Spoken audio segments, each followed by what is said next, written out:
And hello Alchemy, this is Deep back with another tutorial. This time, Buildcraft pipes, as you can see spinning around here. I'll do this a little bit differently this time. I'm just simply going to show you the pipes, give you the recipes for you to pause if you need be, and then demonstrate each pipe's capabilities. First of all, the wooden transport pipe. Now the wooden pipes are always used for extracting and only extracting. Now you can see they do not link together, so you can have two separate systems pumping out, one above the other, and they won't interfere. The recipe for most pipes is always pretty much the same, as a single glass in the centre and then the relevant material at the sides, in this case planks. Any planks will do. There's the cobblestone and stone transport pipes. These are both pretty much the same, but they do not connect to each other. They'll connect to any other pipe but each other, hence in the demonstration here, them being side by side, yet not connected. I will note that each recipe also gives you 8 pipes. Then the iron transport pipe. Again, I put a lot of glass in there, which is a toggleable one-way pipe. The gold transport pipes, which are used for speed. The diamond transport pipes, which have a little interface that allow you to choose where items are going, which I'll explain in a short while. The sandstone transport pipes, which are used when you want to bypass a machine without connecting to it. The apiarist transport pipe, which similar interface for bees. This one takes a diamond transport pipe and 2 propolis, which you get from beekeeping. The obsidian transport pipes, which also do not link to each other. Similar kind of thing here. I'll explain these in a bit. The emerald transport pipes, which I love, and I will explain those in a little bit. 2 emeralds and glass. Oh, did it again. Which also do not connect to each other, and I'll explain why. This behemoth is a structure pipe, and I'll explain why I have these stuck to it later as well. Now this is a basic cobblestone pipe combined with gravel to come out of a structure pipe. And finally a void pipe, which is a little bit different in the sense that it is an ink sac, a redstone with a glass in the centre.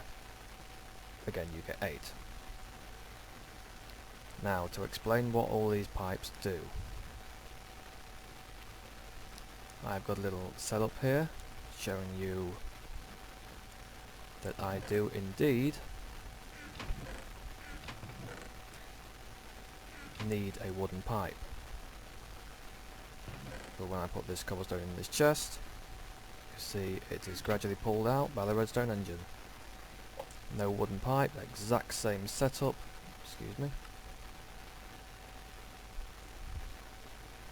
Exactly the same setup there, and the engine will not even pump and is in fact red, showing the fact that it will do nothing.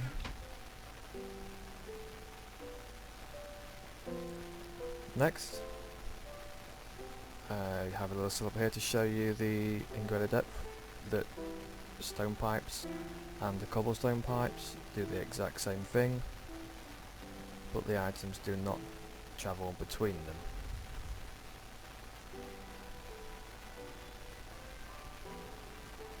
See, they're moving the exact same speed.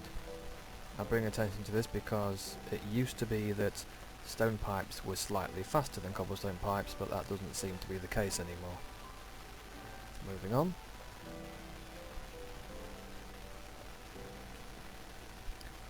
Here, on this nice blue background, I placed an iron pipe. In this chest I have cobble. I have a little bit there, A little bit there. In fact, I'll take these out and show you that you can tell with this pipe, the iron pipe, the filled in sections are input only and the clear section is output only. So items will never from this way go up into this chest above unless I apply a redstone signal, which in this case is a lever on the block below. You can see the coloured in section moves and the blocks change direction. Nice. Toggleable infinitely. Moving on. The gold pipe. Now this, as I mentioned earlier, is always used for speed. It doesn't appear to be that redstone affects it anymore, speed-wise. So now it just, similarly here, as soon as it hits the pipes you will see a very big difference. And there you go. This is why I personally like to use as much gold pipe as possible when I'm using these pipes.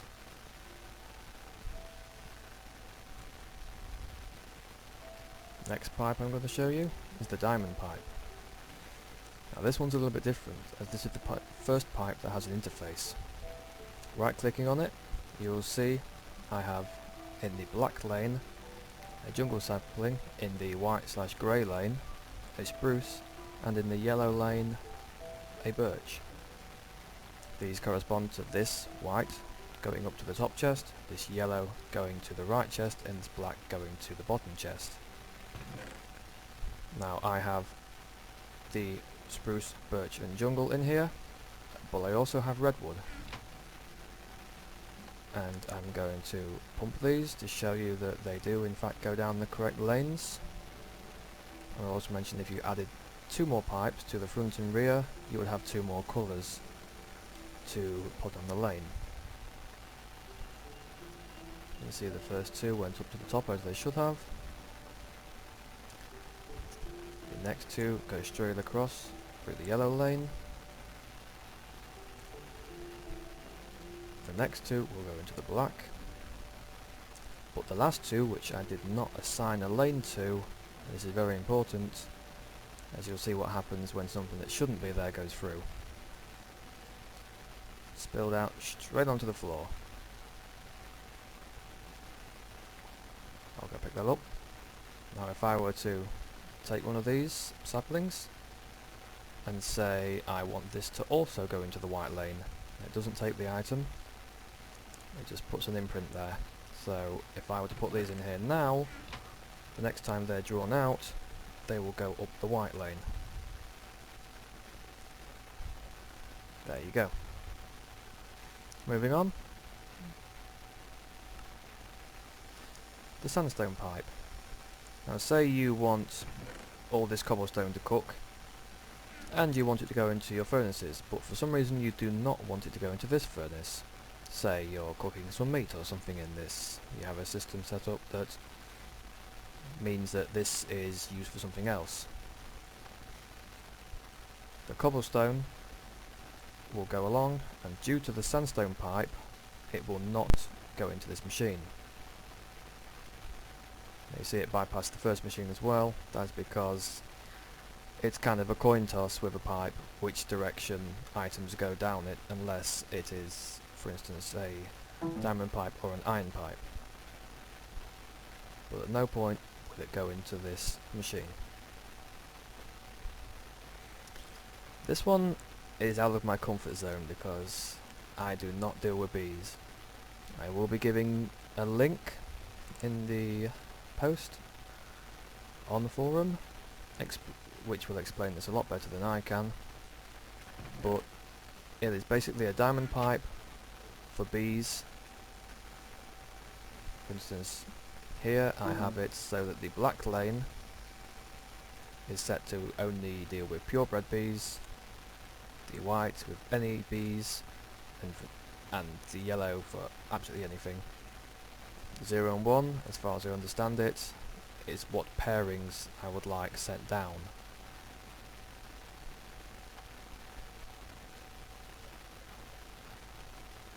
Now, this is pretty much the same, but what will happen if there is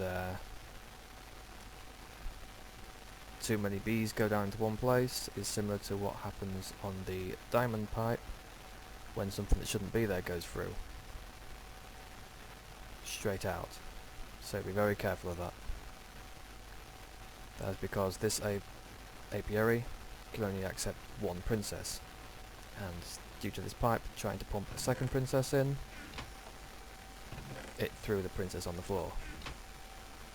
So yeah. Now, next, a lot of people may be aware of these. The obsidian pipe has two modes. The first mode being anything that lands on the pipe goes into the pipe. No need for any sort of engine to suck it. It will immediately pull them into the pipe and push them along it, and they come straight back into the chest, due to my pipe going down and below. Now if you apply an engine, depending on the strength of the engine, it will move out the effective area of the blocks by 1 each time. So normally, see, it pulls in from the outside area by 1 due to the redstone engine, which is of course the weakest engine. If I were to throw these on the ground at the side of this one, nothing. So, engine. Put that away. Now, the emerald pipe. A lot of you won't know about this pipe, and it's a shame because you really should. I have spruce, birch, jungle and redwood. In my filter, I have set up spruce twice and 1 birch. Now if I turn this on, you'll see it pulls out the spruce, then another spruce, then the birch, and then it will return to the spruce, and it will repeat the pattern over and over, but at no point will it ever pull out the jungle or the redwood saplings from this chest. They will always be there, and I can prove that by taking out these completely, and as you can see, absolutely nothing is pumping. Similarly, if I were to remove simply just one of the ingredients, I do believe it will do all it can, but then it will stop until it receives the missing ingredient, as demonstrated.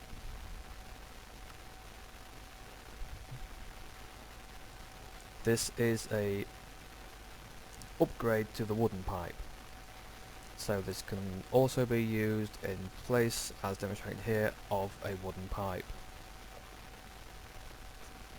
Next, the structure pipe. Now this is something most people will only ever make to make these, which are facades, as it is a core ingredient. And the facade is a panel made of nearly all the materials you can see, which we'll place on these pipes. Its main purpose is for something I'm not getting into too deeply here, but pipe wire, which is a way of transferring signals along pipes. If you want to bridge from one pipe network to another without connecting the pipes together, you can go across a structure pipe here. And that's pretty much that pipe. And finally, the void pipe. Now this is mainly used by people as sort of an overflow failsafe. Anything that enters the pipe, zip, is gone forever. deleted from the world. Job done. Now, some of these pipes, but not all, can be waterproofed. And the manner in which you waterproof them is with this, pipe waterproof. You get this by cooking cactus, taking the cactus green, placing it in your inventory, and you'll pull out from the right the pipe waterproof. You can also make this, I believe, with beekeeping materials. As you can see, I've linked them up to aqueous accumulators, which are, by the way, the only item I know of which do not need a wooden pipe to extract from. In fact, that might be true of any of the thermal expansion items. But showing the wooden waterproof and the cobblestone work with water, stone, the iron, and look, no water. That is because the iron pipe works as a toggle. I flick the switch, water will start to go down the pipe. I flick it again, water will stop. Possibly the most useful thing that pipe does. Gold waterproof, water will travel through it faster than it will travel through any of these other pipes. Sandstone is exactly the same as the dry variant, whereas it will not connect to machines. Emerald has absolutely no interface, and I will explain why in a second. The void waterproof is what most people will be using to get rid of all that lovely creosote oil, as any fluid that pumps into it similarly is gone forever.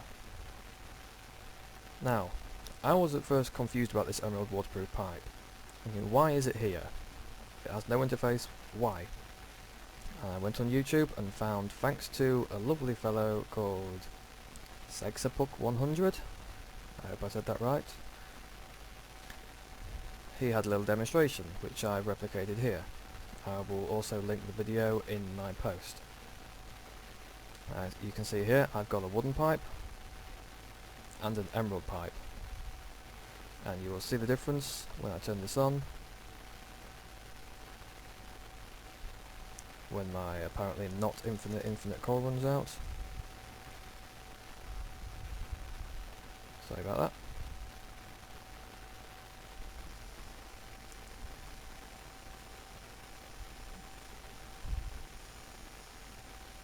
You can see a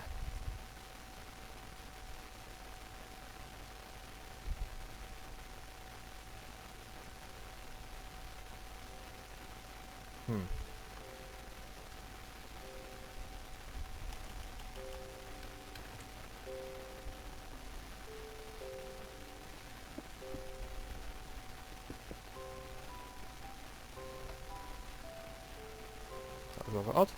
Anyway, you can see a quite obvious difference in speed on how quickly this fluid is being pumped out of this tank. Another very lovely feature of the emerald pipe.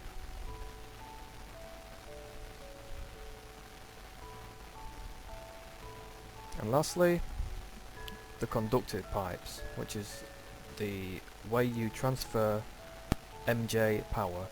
I have here a completely empty energy cell, 0 of 600,000, and just as I thought,